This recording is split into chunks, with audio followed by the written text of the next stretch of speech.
Dorothy. I am 28 years old, and I live in London. From the outside, my life looks perfect. My family is very rich.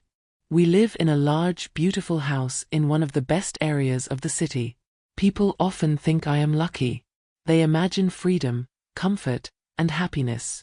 But they do not see the cage hidden behind the gold. In my family, nothing truly belongs to me, not even my own choices. My parents control every part of my life. They decide what clothes I should wear, which colors look appropriate, and which styles fit our family's image. They choose who I can talk to, where I can go, and who I should call my friends. Every decision is made for me, carefully and coldly, as if my life were a business plan. My mother often looks at me with serious eyes and says, "You must be perfect, Dorothy. Perfect hair. Perfect smile. Perfect behavior. There is no space for mistakes. No room for questions. No permission to be myself." Growing up, I learned how to smile when I was unhappy. I learned how to stay silent when I wanted to scream. I learned that love in my family came with conditions. If I followed the rules, I was praised. If I resisted, I was ignored. Deep inside, I felt like I was slowly disappearing. One evening, my parents called me into the living room. Their faces were calm, confident. My mother spoke first. She said they had found a husband for me. He was rich. He came from a powerful family. He had an excellent name and reputation. I had never met him. My heart sank. I said quietly, "I can't marry someone I don't love." My father answered without emotion, "Love is not important in marriage." My mother nodded. Status and family name are what matter. In that moment, something inside me broke. I tried to explain. I tried to beg. I told them I wanted to live my own life, to make my own choices. But they didn't listen. My words meant nothing to them. The decision was already made. That night, I stood alone in my bedroom, staring at the walls that had protected and imprisoned me for so many years. I realized I could not stay there anymore. If I did, I would lose myself completely. So I packed a small bag. I took some money. And when the house was silent, I opened the door and walked away into the night. I believed I was running toward freedom. I didn't know yet that I was about to step into a trap far more dangerous than the cage I had just escaped. The streets of London felt different that night. For the first time in my life, I was walking without permission, without a plan made by someone else. My heart was racing, half from fear and half from excitement. I didn't know where I was going. I only knew I could not turn back. After hours of walking, I noticed bright lights and loud music ahead. A nightclub stood at the corner of the street. I had never been to a place like that before. My parents would never allow it. That thought alone pushed me forward. I stepped inside. The air was warm and full of energy. Music filled the room, and people laughed freely, moving without fear of being judged. I felt lost, but also strangely alive. That's when I saw him. His name was Warren. He was tall, confident, and handsome in a quiet way. He walked toward me and smiled. "You look a little lost," he said gently. I laughed and replied, "Maybe I am." We started talking, and time seemed to disappear. With him, words came easily. He listened without interrupting. He asked questions that made me feel important, not inspected. For the first time, someone was choosing me. I didn't tell Warren about my wealthy family or my past. I only said my parents were strict and controlled my life. He nodded with understanding. "Everyone deserves freedom," he said. Those words touched something deep inside me. That night, I went back to his small apartment. It was simple, nothing like my parents' house. But it felt warm and safe. We laughed, talked, and shared stories until morning. When I woke up, I felt calm. I felt free. Days turned into weeks. I washed my own clothes by hand. I helped clean the dishes after meals. Life was simple, but it felt real. Warren never judged me. He never told me what to wear or who to be. He made me feel equal. Sometimes, he talked about his dreams. He wanted to become rich one day, to own nice cars and big houses. I listened with interest, believing dreams were a good thing.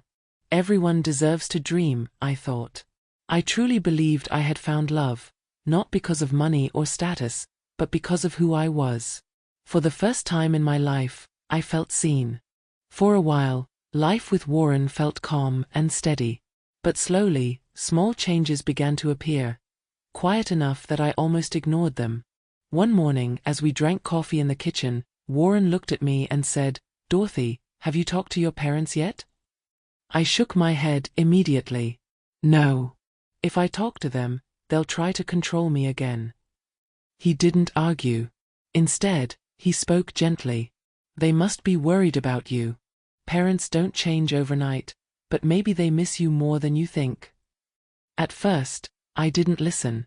But he kept mentioning them, carefully, kindly, again and again. After weeks of hearing the same words, doubt grew inside me. I missed my parents more than I wanted to admit.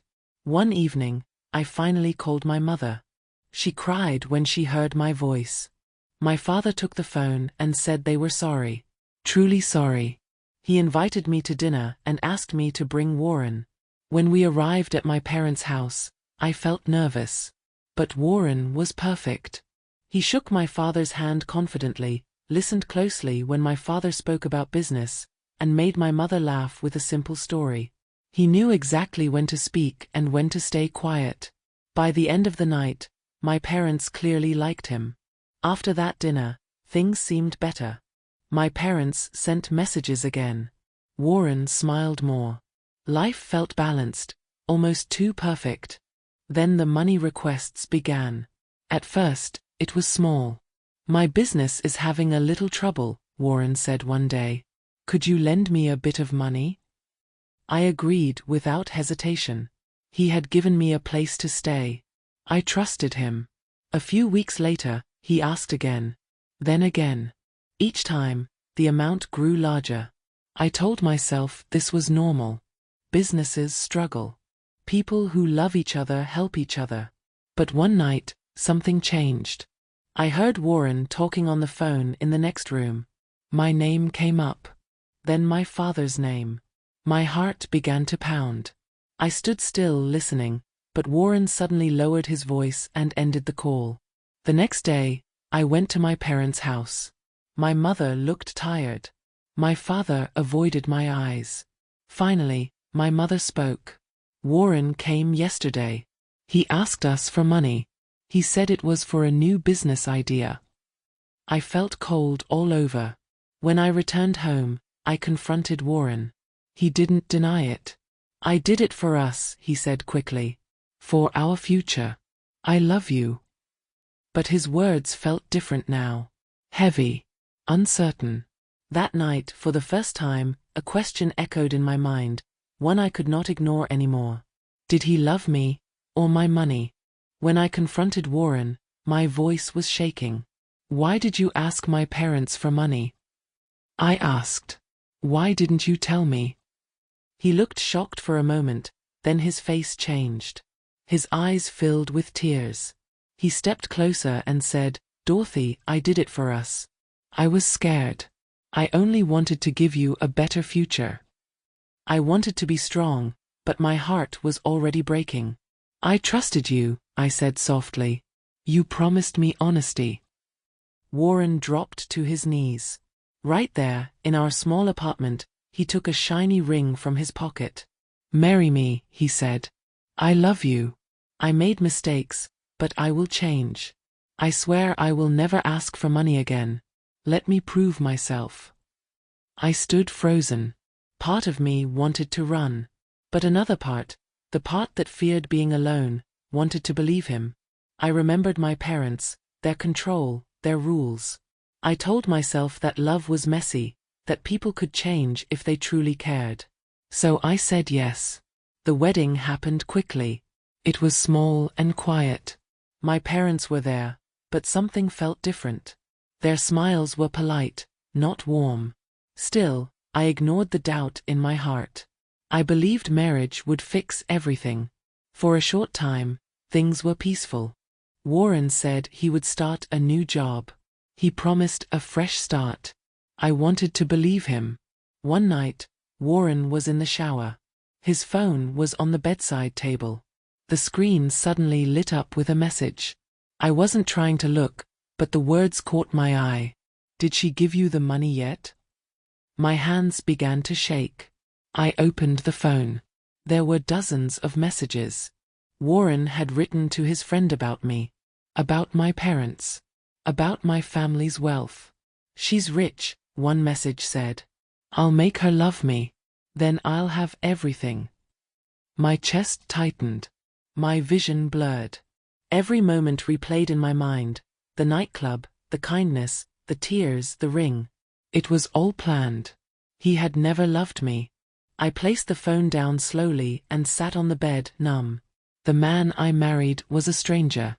The love I trusted was a lie. The truth was clear now.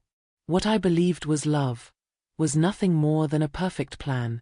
I didn't scream. I didn't cry. I simply sat there, holding Warren's phone, feeling something inside me finally go quiet. When he came out of the shower, I looked at him and knew there was nothing left to say. I didn't need explanations. I didn't need excuses. The truth was already clear. That night, while Warren slept, I packed a small bag. I wrote him a short note and left it on the table. "I loved you, but now I love myself more. Goodbye." I walked out before the sun rose, carrying nothing but my courage and the lessons I had paid for with my heart. I moved to a new city where no one knew my name or my family. I found a job at a small cafe. The work was hard, but honest. For the first time, the money I earned was truly mine. I learned how to pay my own bills, how to manage my time, how to stand on my own feet. It wasn't easy, but it was real. Warren called many times. I never answered. One day, my father called me. His voice was calm. He told me Warren had gone to them again, asking for money. This time, they refused. Soon after that, Warren disappeared. I felt no shock, no sadness, only relief. My parents slowly began to understand that controlling someone is not love. They stopped asking me to be perfect. And I stopped trying to be. Today, I am no longer a daughter living inside someone else's plan. I am no longer a woman trapped in a relationship built on lies. I am free. I choose my life. I choose my work. I choose myself. And that is my message to you. Love that controls is not love. Choosing yourself is not selfish. If this story touched your heart, like this video if you believe in healthy love. Comment below and share the lesson you learned. And subscribe to keep learning English through real-life stories that inspire, protect, and empower.